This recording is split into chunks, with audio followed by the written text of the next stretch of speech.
শেষ মুহূর্তে জমে উঠেছে ইউরোপের দেশ পর্তুগালে বসবাসকারী প্রবাসী বাংলাদেশিদের ঈদের কেনাকাটা। প্রায় ৬০,০০০ বাংলাদেশিদের বসবাস ইউরোপের দেশ এই পর্তুগালে। ঈদকে সামনে রেখে দেশে যেতে না পারলেও ঈদের আনন্দ ভাগাভাগি করতে ঈদ কেনাকাটায় ভিড় জমিয়েছেন বাঙালি অধ্যুষিত এলাকার দোকানগুলোতেও সাজিয়ে রাখা হয়েছে নতুন পাঞ্জাবি, আতর, জায়নামাজ, টুপি সহ ঈদের বিভিন্ন সামগ্রী।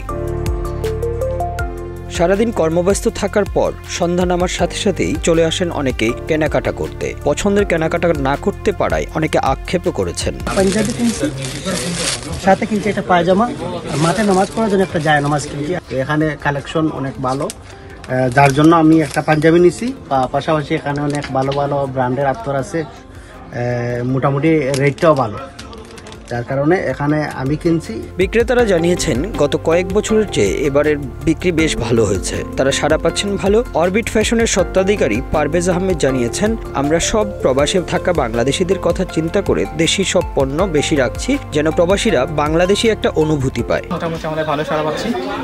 ইসলামিক শপ হিসাবে এখানে এটা মানুষের একটা পরিচিত দোকান, সব সাইড থেকে মানুষ মোটামুটি এদিকে আসতেছে। আমরা ছাড় দিতেছি, ভালোই একটু ছাড় দিতেছি।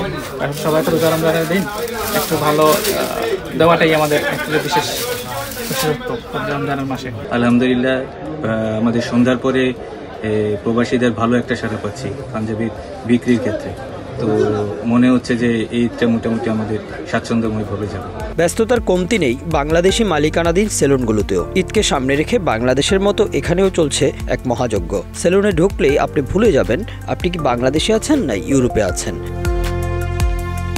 পর্তুগালে দীর্ঘদিন বসবাস করা বাংলাদেশি ভিআইপি সেলুনের মালিক মানিক আহমেদ বলেন, আমি দীর্ঘদিন ধরে পর্তুগালে বসবাস করি। ঈদ আসলে ভুলেই যাই যে আমার দেশ ছাড়া প্রায় ১২,০০০ মাইল দূরে আছি।